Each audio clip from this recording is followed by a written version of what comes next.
All right. Good morning or good afternoon, everyone. My name is Ben Gabriel, and with me is Christine Nitsky. Our session today is called From Isolation to Collaboration, the Power of Mastermind Groups for Accounting Leaders. So, a little bit of a longer name, but we only have 1 hour to talk about everything. So, Christine, we're going to move pretty quickly. I'll take us through some of the basic slides. Do you mind just introducing yourself for people and tell folks in the room what you do?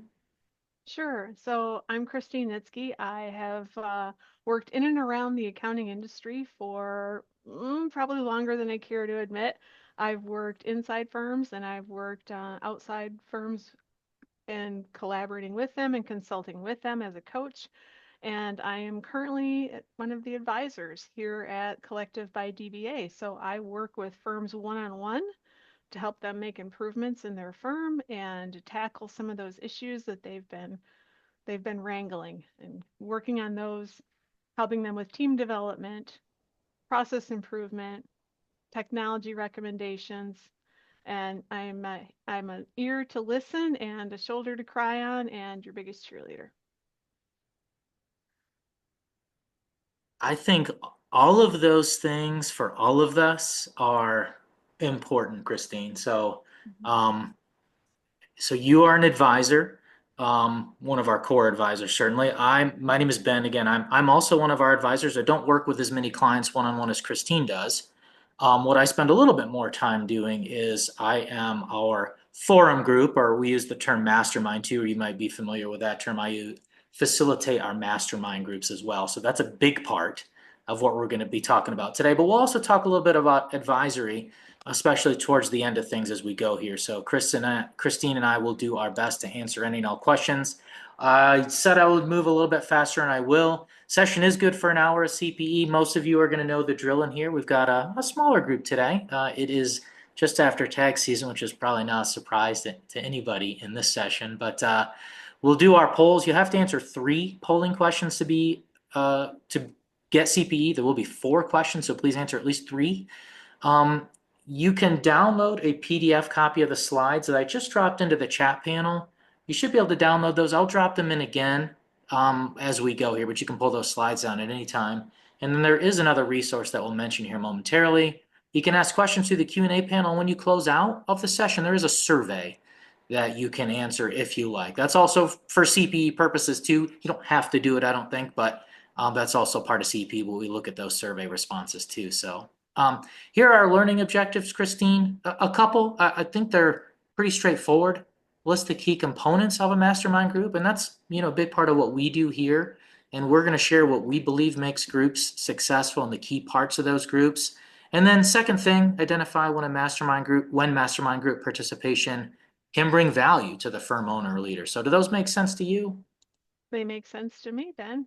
Okay, excellent. So you can pull a copy of the slides out of the chat panel in the Zoom, everybody. And then if you want to hold your phone up to the screen, now if you are a collective member already, and there may be some members in the room already, you can scan this if you want. You can also pull the improvement season guide out of the resource library for our members. But if you're not a member, you can scan that QR code on your screen. You can also scan it at the end too, and that will take you to a landing page where you'll have to enter a little bit of information.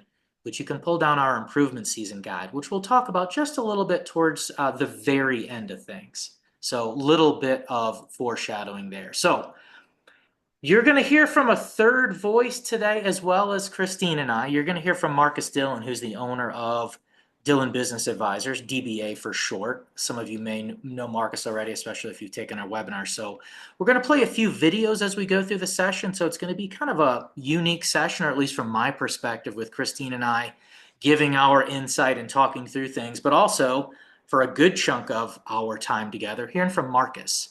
So this is our agenda. Marcus will really share his story, and I'll be asking questions of Marcus too, but this is a recording. We'll talk to Marcus about DBA's story, his firm, and they're looking for community. We'll talk about the components of a mastermind group, when a mastermind group may be right. We'll also talk about one-on-one coaching, which is advisory. That's where Christine will really weigh in. But during those times, we'll also hear from Marcus a total of 3 times as we go here. So, Christine, am I making sense so far? You are making complete sense to me. Okay, excellent. So Before we hear from Marcus initially and hear DBA's story, just to make sure things are hopefully crystal clear, DBA is Dillon Business Advisors. They are a firm in the Houston, Texas area. Marcus will tell us about their story.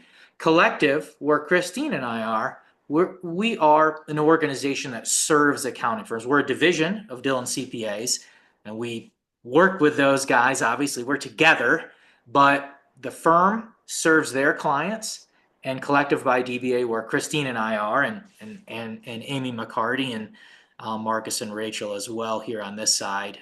We serve firms. So I just want to make sure that those two make sense. Christine, does that make sense to you?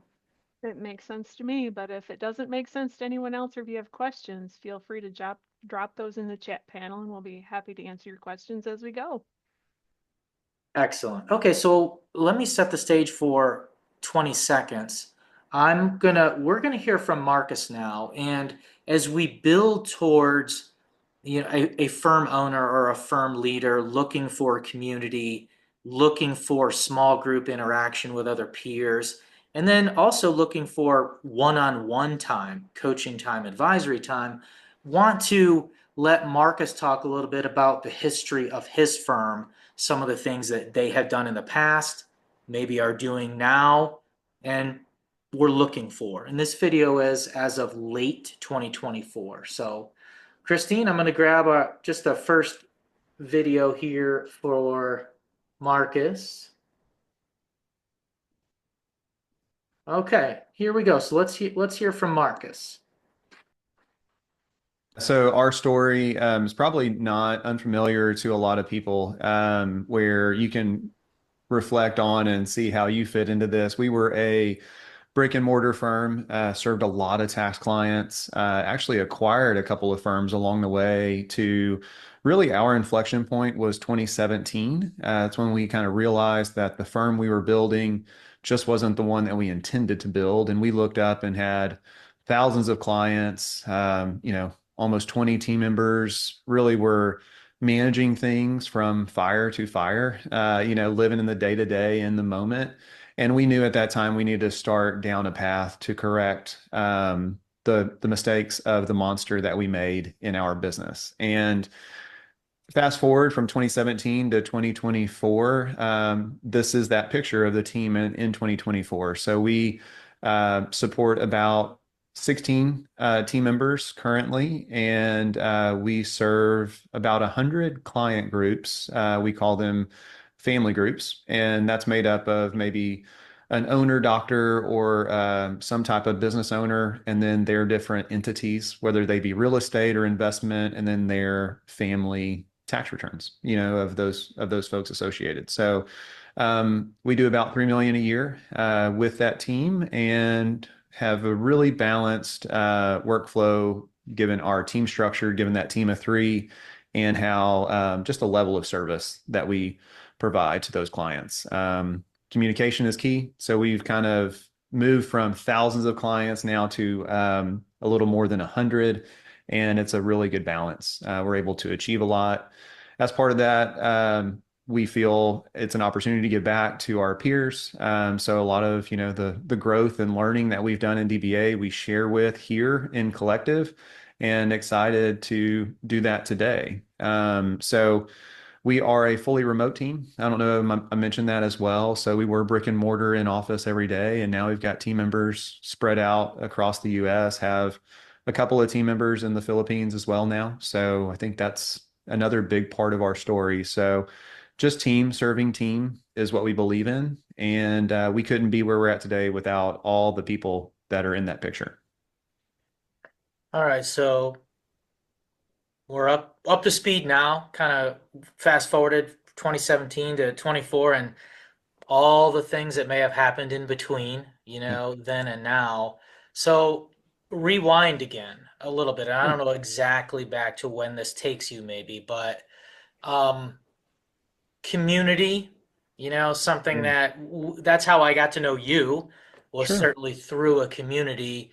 Can you think back to when you were doing what you were doing there at the firm and Yeah. I'm sure doing a great job of serving the clients that you had and working hard, and Yeah. But you must have started looking for something that you didn't have, or you started looking for something. Is that fair? Yeah, exactly. So we were relatively young business owners. We started DBA in our 20s. So we were our late 20s whenever we started the firm.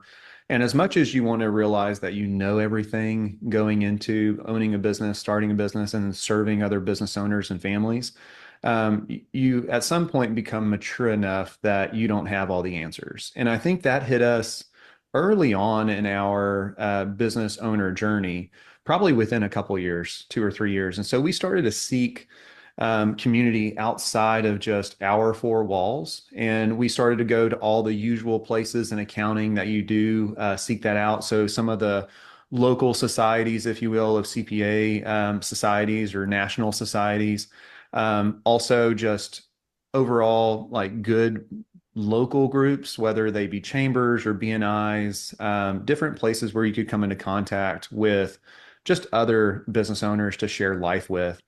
Very quickly on, we knew we wanted to go into something a little bit more specific that supported accounting firm owners very similar to us, people that knew our industry, the pain points that came along with, the celebrations that were also a part of it, and then the opportunities that existed within accounting. And so, just like you and I met, and then also when we met Amy, we fell in love with community. We were a part of a community for years, almost a decade, and just really started to give back to those peer groups. And I would say, what you give, you receive in return a few times over. So we were always willing to participate in discussion, help our fellow accounting firm owner or business owner really walk through where we were taking risks and doing experiments in the hopes that they would also share where they were taking risks and doing experiments. So once we found that community, we knew we were on the right track because we started to be surrounded by people that were striving for very similar goals in very similar businesses. And we were able to talk shop pretty easy, right? And so you go to places where you feel comfortable, where you can talk about things that you want to talk about. And, you know, having a spouse in the business, sometimes Rachel doesn't always want to talk shop with me, which is very surprising. So I think by having a peer group that is willing to and wanting to talk shop, it was a very cool thing to see. Okay, so surround yourself with people that are doing what you do, that you can talk shop with. And, certainly we put this together in advance, but talk a little bit about a result of Yeah. being a part of a community or that community. Yeah, I believe in, iron sharpens iron. So every time I used to see another firm owner, how they were celebrating their team or how they were really giving back to client service, it made me want to do better for our team and for our clients. So in that process, we started to peel back layers of DBA and ask questions of why we do what we do, because as we're explaining that to other peers, the natural question is, why do you do it that way? Or what software do you use? Or, what's the benefit of doing it that way?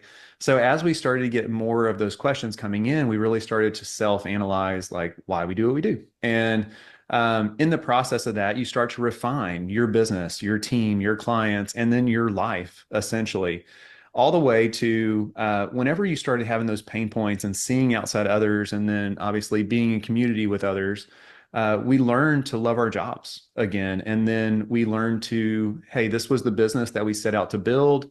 Here's where we got off track. And we were easily able to identify that because as accountants, especially as tax accountants, you measure your life one busy season at a time. And so we were able to like look back and see, what did life look like last year? How many returns did we do? What was our revenue? What was the team makeup? And then we started to shift to, okay, not necessarily always looking back, but looking forward. What do we want this to look like? How many clients do we want to serve? How many team members do we want to serve? And what do we want our life to look like? So we started to think more forward thinking, and then pay attention to where the industry was going. And that was a whole lot more fun than living in the past. I think as accountants, as tax accountants, we tend to wear that past hat really well.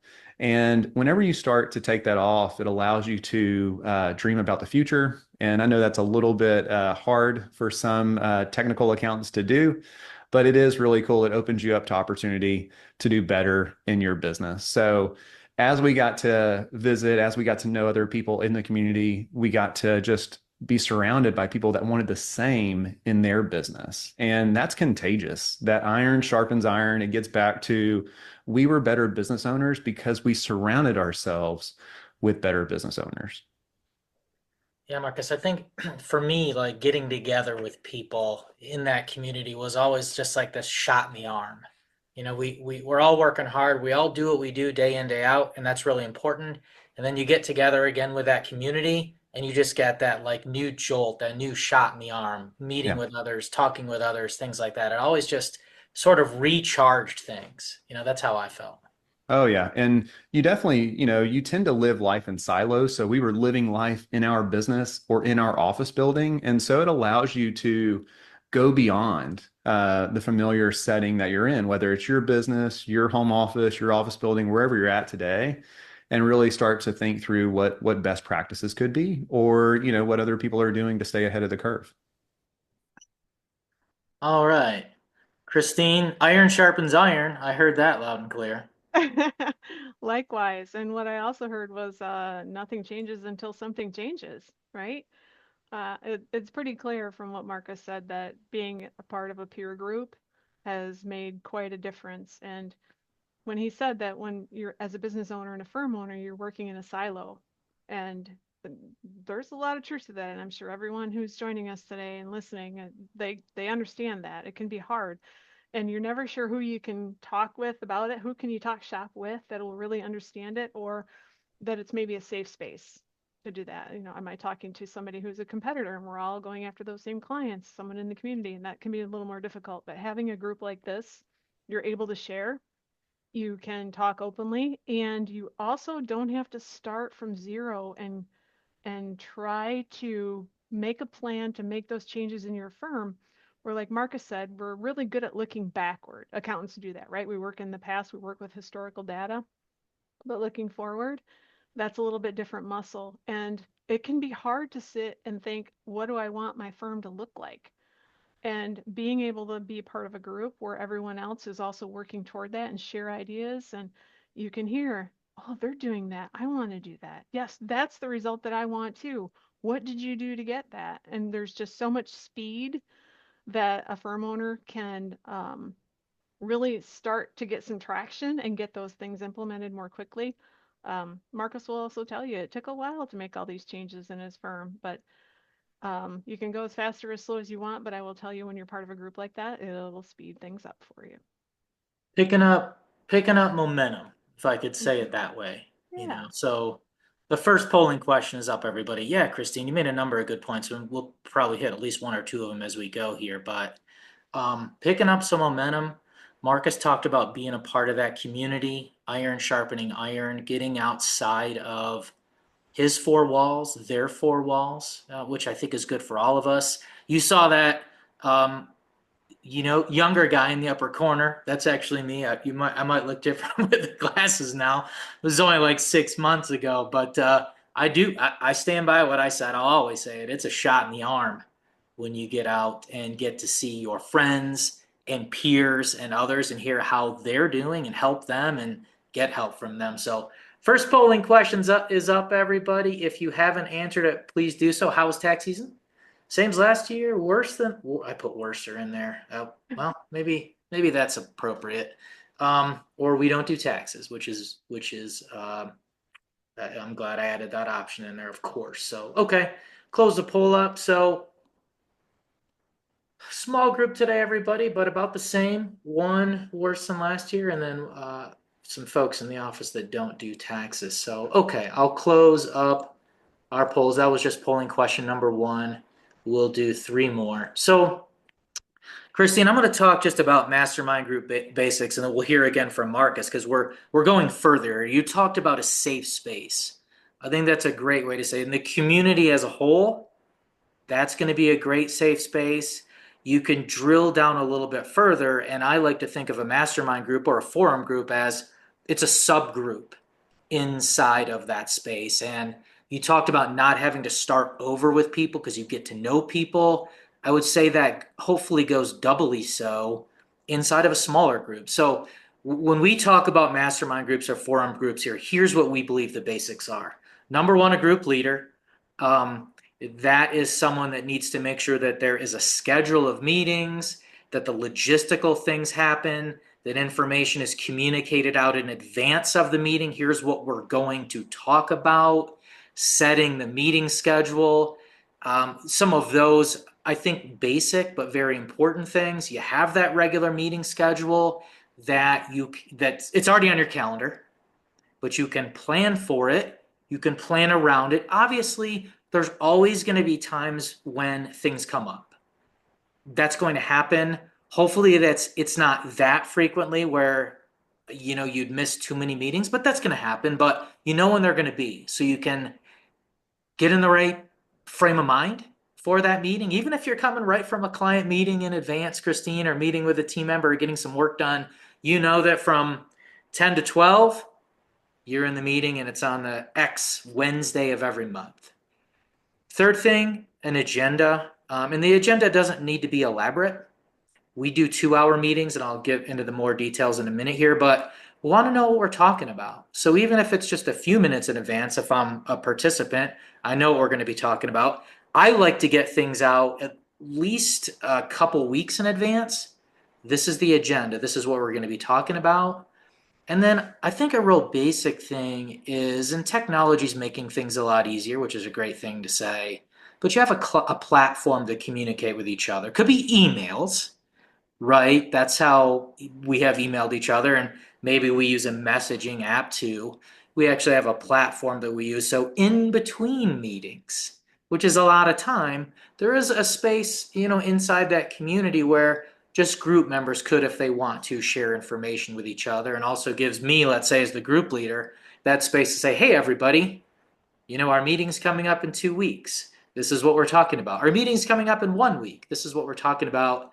Our meeting's tomorrow. This is what we're talking about. So, Christine, do those basics make sense to you? They do make sense to me, and I like that you have this cadence built in.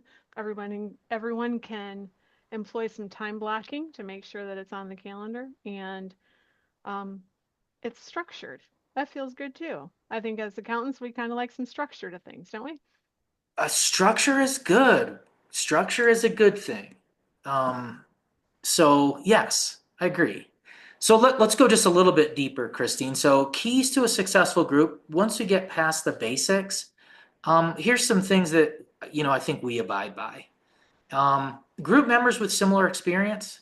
So for us right now, you're talking firm owners, firm leaders. We do have a maximum per group. I'm not saying, that 8 isn't the perfect number, for example, or 11 isn't the perfect number, but there is a really good number, and we believe 10 is a good number because, and this goes into, kind of looking down below there. If I don't go exactly, I guess, clockwise, but if I go counterclockwise, maybe an agenda for each meeting, which I talked about. I like to go around the horn. I call it around the horn, Christine, but just going to each person typically 2 times. And the first time around is usually, what's going on or something top of mind. And then the second time around is typically, let's say, a little bit more focused around the topic for that day. But I want to make sure that everyone in the group gets an opportunity to share, not once, but twice. And that doesn't count, let's say, if people may have questions for each other or things like that, but just your time as a group member to tell us what's going on with you or answer what's going on with you. So similar experience, Christine, and we like to settle on a maximum of 10 per group, and then having that agenda and giving people an opportunity to share each time. Do both of those first 2 make sense? They do make sense. All right, good, great. So next 2, everybody, and last 2 of our 4 here, and I'll keep going counterclockwise. Platform, like I said, and I'll show some screenshots after our second polling question here, but we've got a platform in between our group meetings where we can communicate with each other, share information, things like that. So we have that space that we can chat with each other, send messages through. And then last but not least, just a regular meeting schedule. I think that's important. Is it the third Thursday of the month, the fourth Thursday of the month, the second Wednesday of the month? These are all determined in advance, and the schedule is set, and calendar invites are sent. We do try to get together and have been successful so far to get together in person once a year.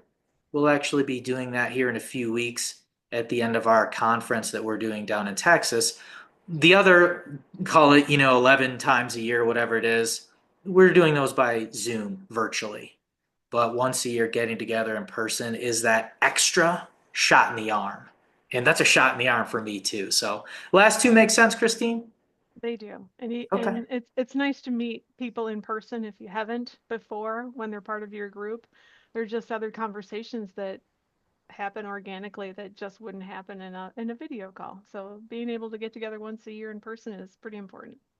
As great as Zoom is, and we're using it right now, Mhm. getting together in person is that shot in the arm that helps us all, no matter what. So let me put our second polling question up. Polling question number two, everybody. Have you ever participated in a mastermind group? Number two.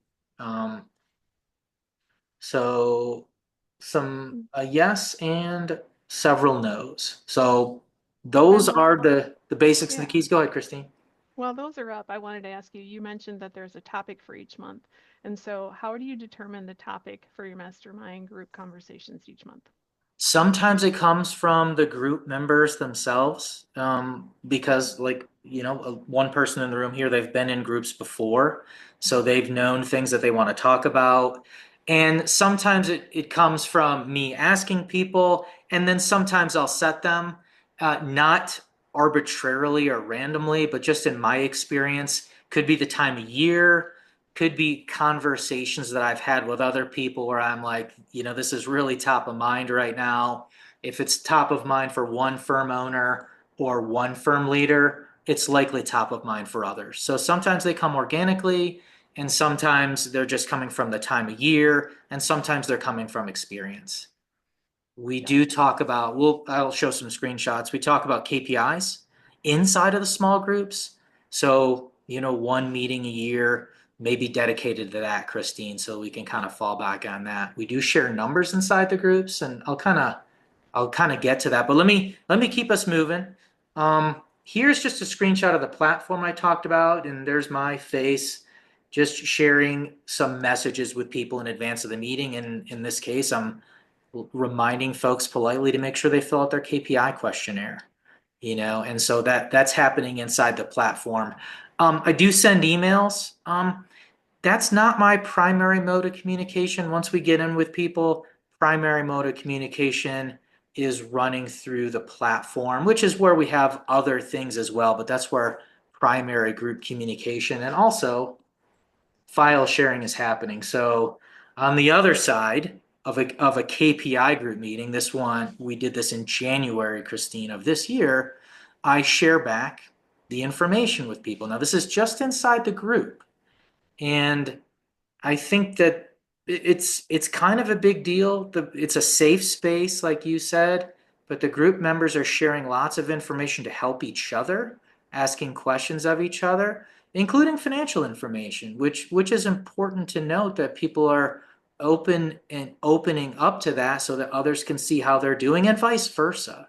So this is just me sharing a file. And then one other really important thing is I like to share, and we have a screen in the system inside for each group, goals and what I call goals and projects. And this is a fictitious John Doe on the screen right here, but I have multiple groups that I facilitate, and for each of them, and now it's just inside of their group, but there's a goals and projects screen. Um, do we look at it every day? No, but it is something that you can come back to periodically and say, hey, what did I say that was important to me or that we were going to work on? And we can go back and see it. And I think I was talking to somebody the other day, and, just writing it down, Christine, goes a long way, doesn't it? It does. It puts a little pressure. When you write it down, it becomes real, but when you write it down and share it with others, there there's this pressure then to make it really happen. It becomes more of a real goal rather than a wish. And others just might keep you accountable because they'll check back in with you to ask how you're coming on that. Accountability. It's a group accountability here that you're trying to hold yourself about accountable, of course, but I don't think it hurts when you have a trusting group of people in a safe space that can help hold you accountable, even if it's just knowing, hey, I'm going to be meeting with everybody next month like normal. It's really important that I do this thing that I've been thinking about or working on. I personally, I'll speak for myself. I want to report back to people and say, hey, we got that figured out, or we did that thing and we're on the other side of it now. So, yeah, a little pressure, little accountability. I think that's fair. Okay. Polling question 3. We're moving quickly through the polling questions, which is good, right? That's a good thing. All right. Need to be So, for CPE. poll 3. Does your firm set goals each year?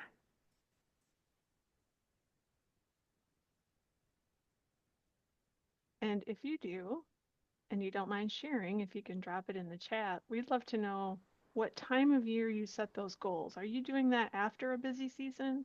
Are you doing that towards the end of the year so that the goals are for the following year? I'm curious. Curious minds want to know. Well, in our group, Christine, 4 do, one firm does not. So, but if you do, yeah, like Christine said, you might have to use the QA panel, but QA. what time of year do you do that? When do you set your goals? Okay, that was polling question 3. So we're, let's see, I think last thing here, and then um, well, we'll hear from Marcus again, just a little bit about DBA. So sharing financial information. This is, just a screenshot of collectives. We have a KPI survey that we do community wide, and I actually 2 times a year right now. And this is just a screenshot out of it. Just not intended to be fancy. We use Microsoft Forms to do it, but ultimately, inside of each group that we're talking about, folks have answered these questions. We share the information back with people, and a series of graphs just so people can see here's where I am, here's where others are, and then we have conversations about it. So I do think sharing financial information, Christine, is really a really important place that you can get to in that trusting safe space.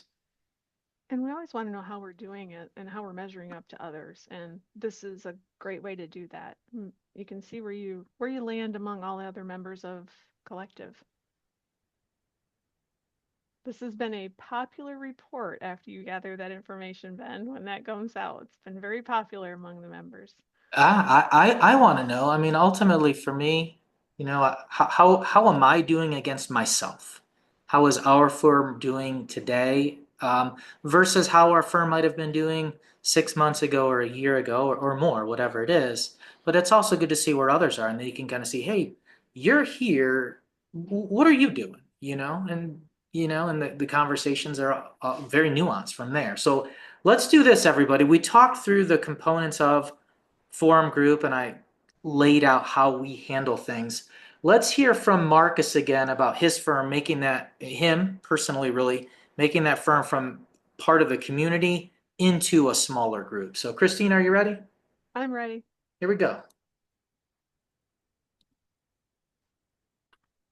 See look like as we started to share this with our team as well. So because we were sharing this with others right around the country, this group of 10 is firm owners all the way from Alaska to Florida. So I think that's the piece where if it's okay to share this with them, how can I start to share this with our team?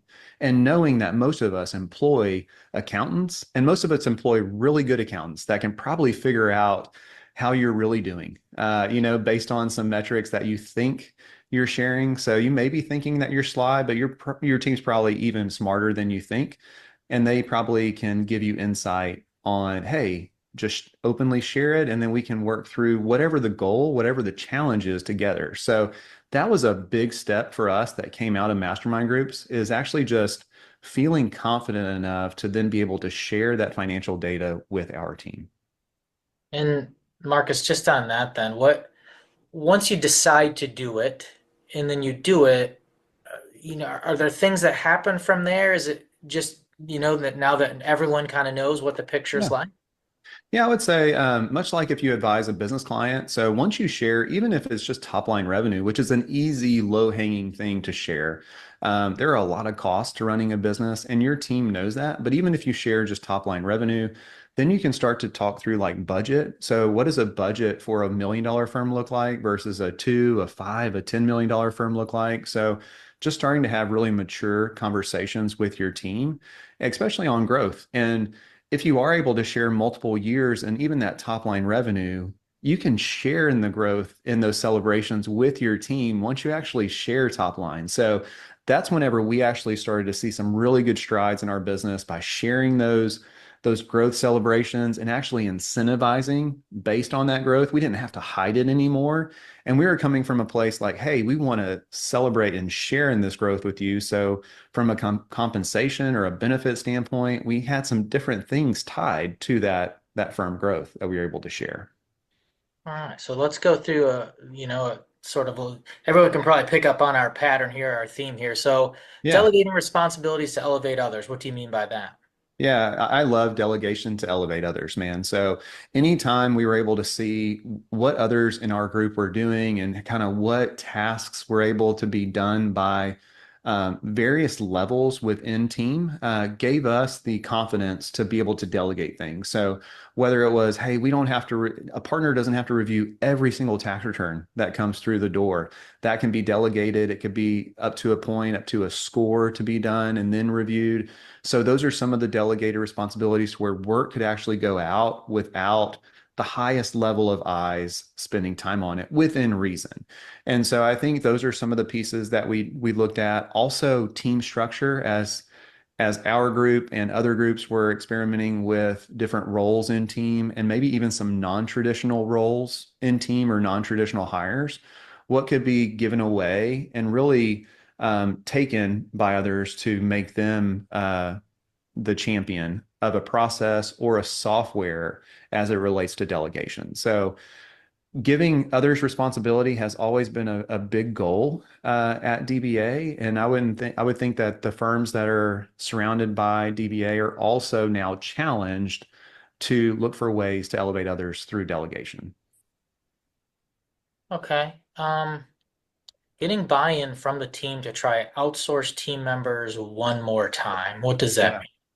So we do a lot of experiments at DBA, and one of those was outsource. And it was early on.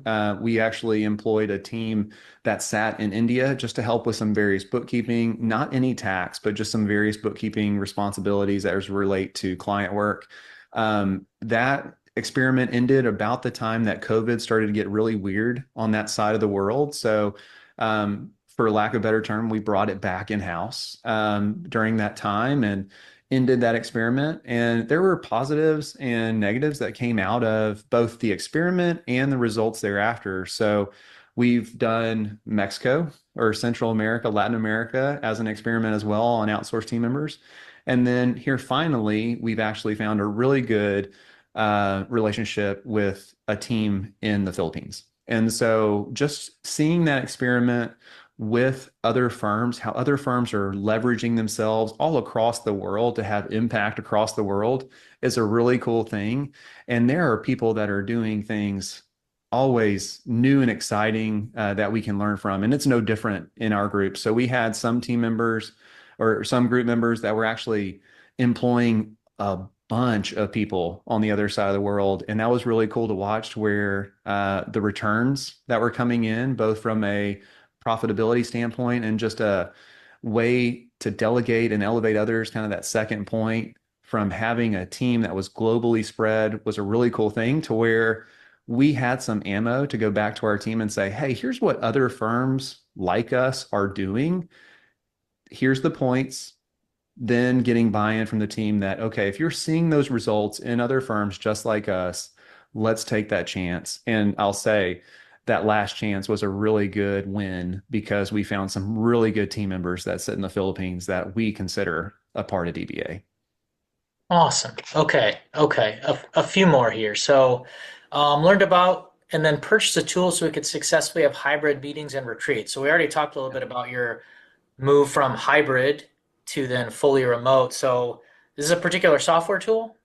Yeah, so really it's a whole suite of software tools that we use to support a remote team. And I think Rachel has shared in various conversations how we support a remote team by different touch points throughout the week, whether it's polling software or just insight into how they are doing. That's a lot harder once you go remote or hybrid versus being able just to duck into somebody's office down the hall a few times a week. So we had to find a solution to be able to, have that ongoing communication with our team. And then also knowing that all the solutions for how we meet with team members virtually, whether it's in Teams or Zoom, needed to be really cutting edge and up to today's standards to be able to do that with not only team and clients as well. So uh, in our groups, we always have firms that are looking to try experiments as well. So I think if a software is mentioned, you have to be very careful that 9 other firms don't go purchase that software by the end of the week.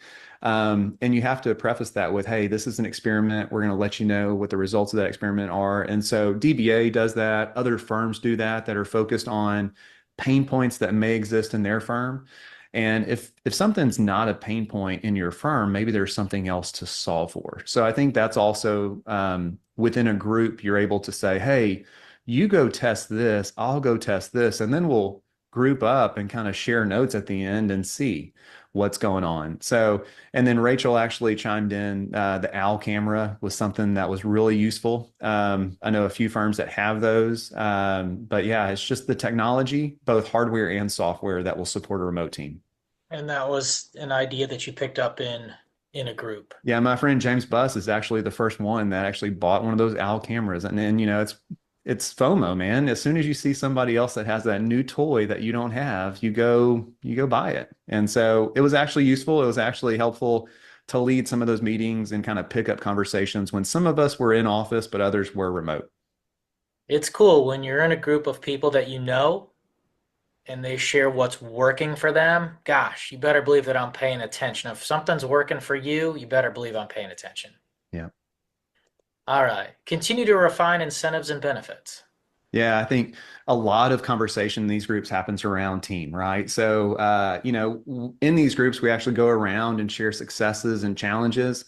Team is involved in those challenges and successes a lot of times. And so there's celebrations where team members are being hired. And usually the question after someone announces that they're hiring a team member is, what's their background? What are you paying them? How'd you find them? All of that in a very trusted room.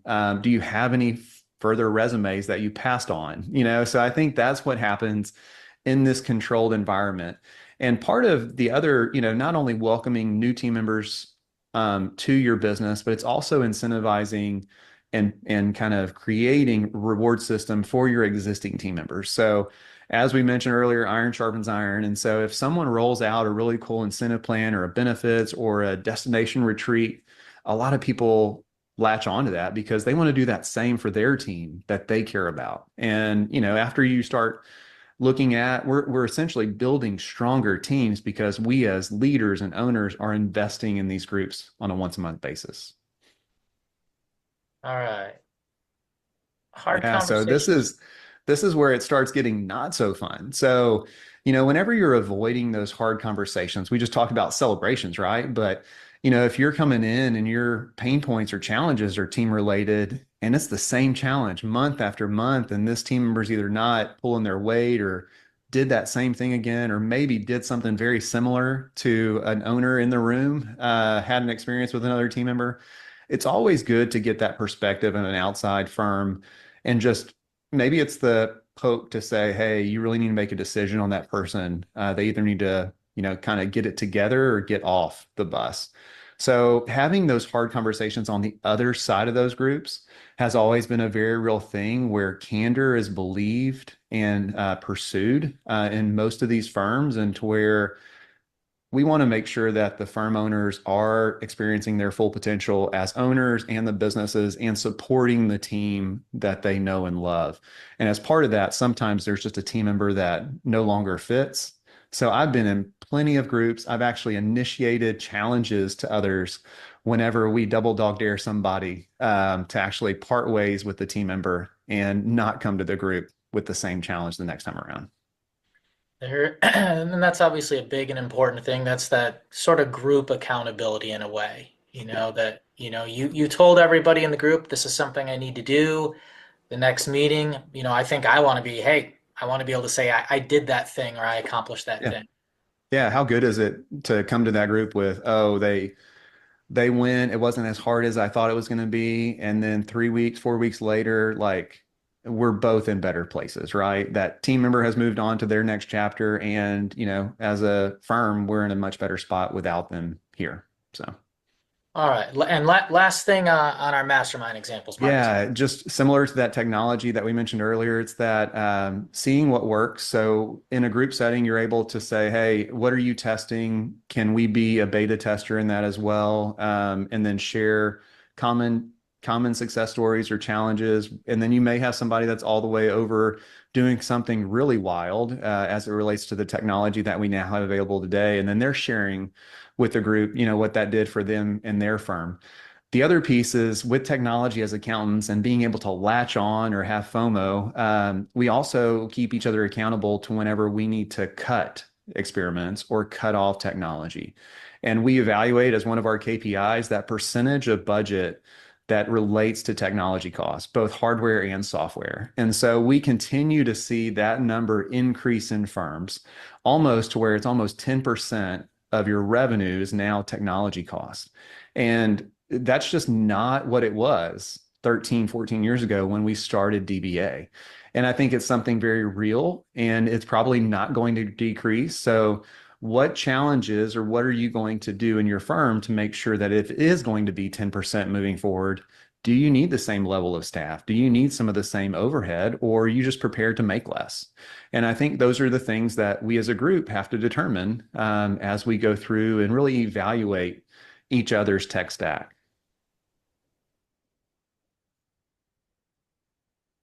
All right, we just heard from Marcus again. We're going to hear from Marcus one more time after this. But Christine, I'm going to put our next poll up and then want to hear from you a little bit about how advisory is different than the mastermind being in the group. So let me get that last poll up, everybody.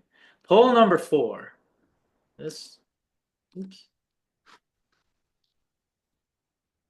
Let's see, I'll try to launch it. Let me stop sharing the video for a second.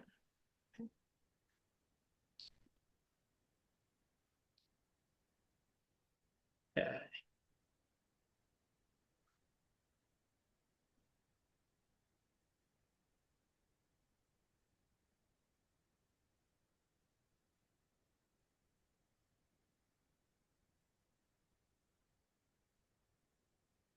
Well, we did 3 of the polls, Christine. So I cannot launch. Ooh, am I still sharing another one? You're sharing when is a forum group ideal. I don't know why Zoom does that on me or why I do that to myself with Zoom. There it is. There it is, yeah. Yay. Sorry. Okay. Yes, I had the Yeah, other one okay. up still. Are Okay. you taking any time off? I'm on vacation right now, maybe. So I'll leave the poll up for just another few seconds. So Christine, we'll just have about 5 minutes or just a few minutes to talk advisory here. So I'm going to close the poll up, everybody. This is our 4th one and everybody's voted. So in the summer, I will or no. Okay, so those were all of our polling questions. So Christine, when a forum group's ideal when you're looking for deeper relationships, you have solutions to challenges, and you're open to hearing other perspectives from other people. And there's a level of vulnerability there, but you understand that there are benefits to sharing and receiving information. I think those are great times when a forum group is ideal. Yeah, they also may be similar to advisory in a way, but how is working with one-on-one with somebody different? Right. So I think it starts right there, Ben. It's one-on-one. It really is the firm owner, or if they want to bring other key people in on those calls, we can certainly do that. But it's working directly then with an advisor here. And it is monthly check-ins too, just like mastermind. So that's similar. So there are monthly check-ins. Those coaching calls last an hour, they're 60 minutes. And I think the biggest differentiator for the advisory calls or coaching, and we kind of use the terms interchangeably, is that we can really get into the weeds on a coaching call.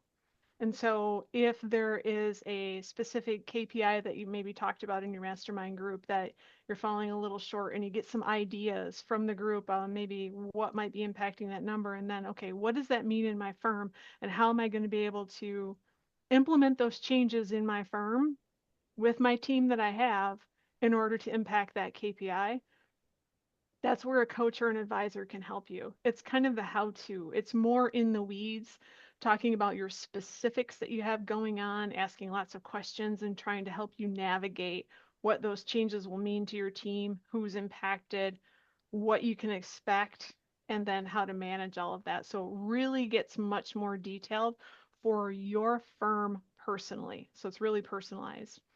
Um, in between those monthly calls, though, we do weekly check-ins. So we do that on the platform.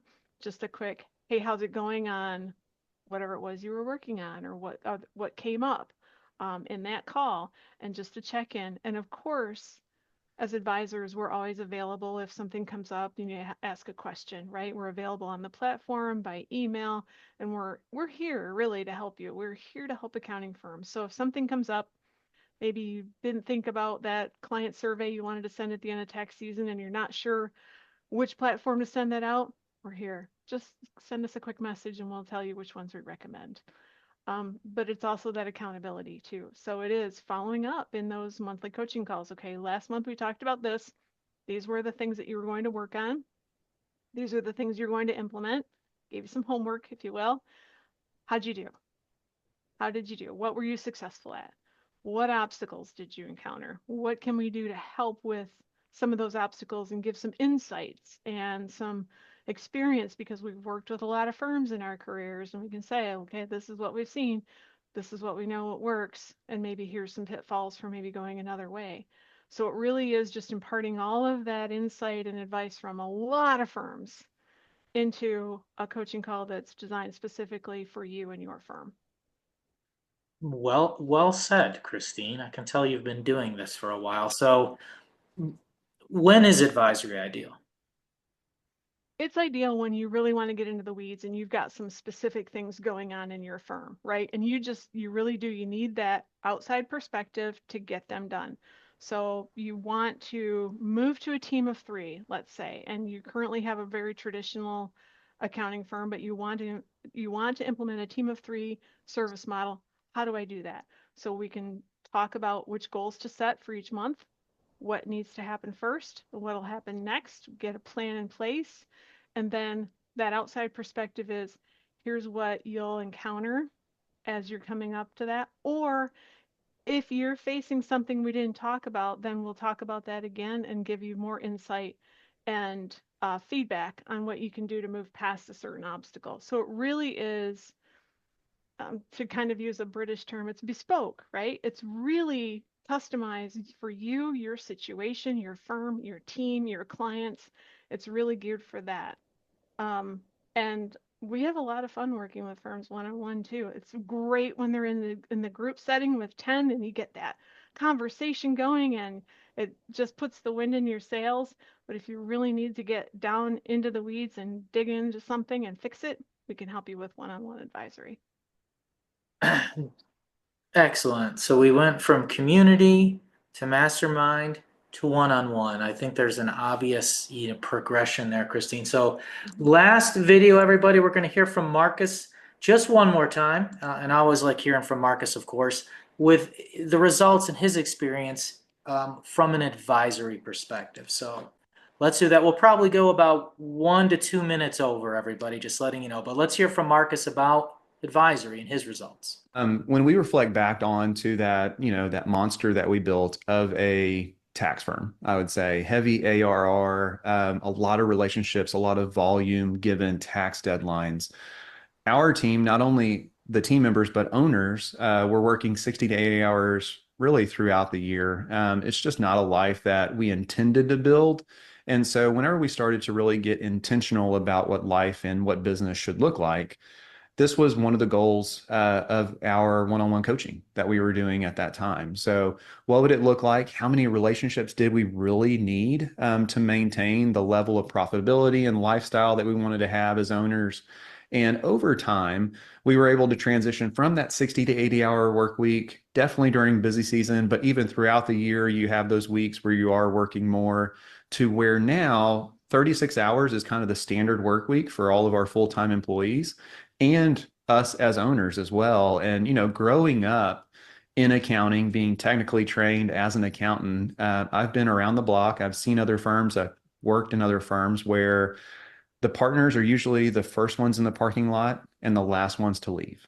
And so that's something that is, really hard to live through. And really, even as you have team members that maybe one day want to strive to be an owner, is that a lifestyle that they would like to live? And I think that's not a lifestyle that Rachel and I were prepared to live. It caught up with us pretty quick within a few years of just starting the business and saying yes to a lot of things that we shouldn't have said yes to. So that was something that we had to work on individually to know the right path to get from 60 to 80 hours to that 36-hour sweet spot. So, Marcus, I mean, a conscious decision was made, but ultimately that was something that took time to get to. Can't just, maybe as much as any of us want myself to just wave a magic wand and wake up tomorrow and things are different. Doesn't usually work that way, does it? No, it doesn't. And it's through hard work and discipline, saying no to people, whether that's both client and team member, around being very specific on, hey, this is the vision that we have for our life and our business, and this is the path that we're going to get there. I will say that it was also a little bit harder because of just the revenue involved, the profitability that kept dropping to the bottom line, to say no to work, because as people that are in the industry where there's a lot of demand, and if you're willing to say yes, it's an immediate revenue return, right? So you can crank out that next tax return, that net set of financials, that payroll, and be immediately rewarded with cash. And so that was a little bit of a learning curve that we had to have. And part of that was just maturity that we needed to mature as business owners before we realized how good it could be with a balanced life. Next big accomplishment, continued accomplishment. Yeah. And so, just like with anything, we want the value of our assets, including our business assets, to increase in time, And so, I think as we evaluated how to go from this machine that really drove how we lived and how we worked, to something that we were able to participate in and enjoy working in, the value of our firm over time actually increased as well, because we shifted from very heavy volume annual recurring revenue in those tax returns to more of a monthly touch point, more sticky services, and then layering on advisory when at all possible. And because of that monthly recurring versus annual recurring, the value of the firm increased over time. And so we actually reduced the number of clients we work with, increased the price points and value of those clients over time, and that in turn increased the value of our business. Two more, Marcus. Yeah. And so job satisfaction and client experience both increased. We also send out net promoter score surveys currently, and I know a lot of firms are trying to assess whether that's right for them. And I would say, even though it can be scary to survey your clients on how you're doing, I would recommend that you go through with it, if not anything, but to benchmark where you're at today and how you can improve upon that. So we did that both on a team member side and a client side. So having a benchmark And then once you have that benchmark, then improving upon it. So we did that with our coach, Amy, kind of leading the way and helping guide us through that to where we knew any incremental changes we saw in client satisfaction and then team member satisfaction in their jobs would not only be better for us as business owners, but keep clients around longer and keep team members around longer. So that's definitely something that came out of that advisory relationship. And then last, but certainly not least. Yeah, so thankfully we were in community and we were both in advisory whenever 2020 rolled around. And so we saw kind of the world turn off and the people that were already isolated became even more isolated. So we saw a lot of business owners that were isolated. And whenever you hear it's lonely at the top, that is a very true saying because a lot of times you don't unpack what's happening in the business or even what's in your head with others until it's maybe too late. And something as stressful as COVID and all the world turning off just amplified that stress. And you saw a lot of people that didn't have anywhere to turn to. We were actually fortunate enough to already be in this advisory relationship whenever we were presented with that difficult time in our lives. And we saw that as an opportunity to go from in office, legacy brick and mortar firm to hybrid and then to completely remote now. And we did that over stages. I know a lot of the world shut off overnight and we're forced to do that. We were so fortunate that we could do that in stages through experimentation. So having the right foundation in place through advisory and through obviously being a part of community and other people that were working through that, having a coach or an advisor that was also advising other people how to do that was very beneficial in that season of life. And having a remote or hybrid firm also goes back to that second point of value of the firm, because what we're seeing in today's markets are a very limited footprint on real estate or completely remote or hybrid. Those firms are worth a little bit more because they can be flexible for the next owner or owners if you're going to be a part of that cap table. All right. Heard from Marcus just one more time, and I know we're right up against it, everybody. So just want to thank everybody. So we've gone on a little bit of a journey today, all the way from community through what it's like to be part of a small group, that safe space with a group of other owners, leaders, or peers.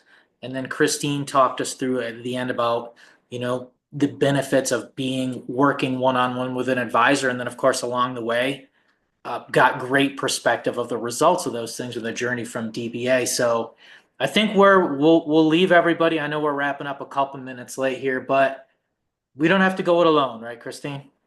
You do not. We're here to help.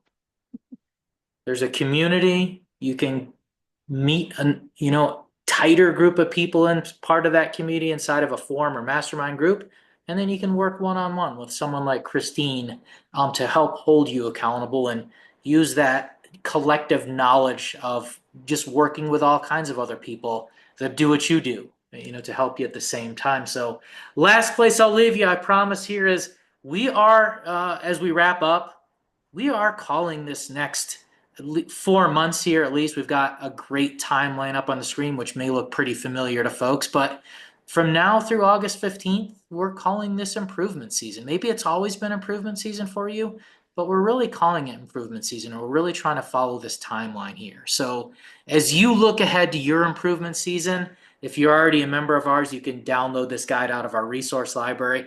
This is the same QR code that I had up at the beginning. You can scan this again if you would like a copy of our improvement season guide. So Christina, I know we're a couple minutes over, but we're at our time here. Any final thoughts from you?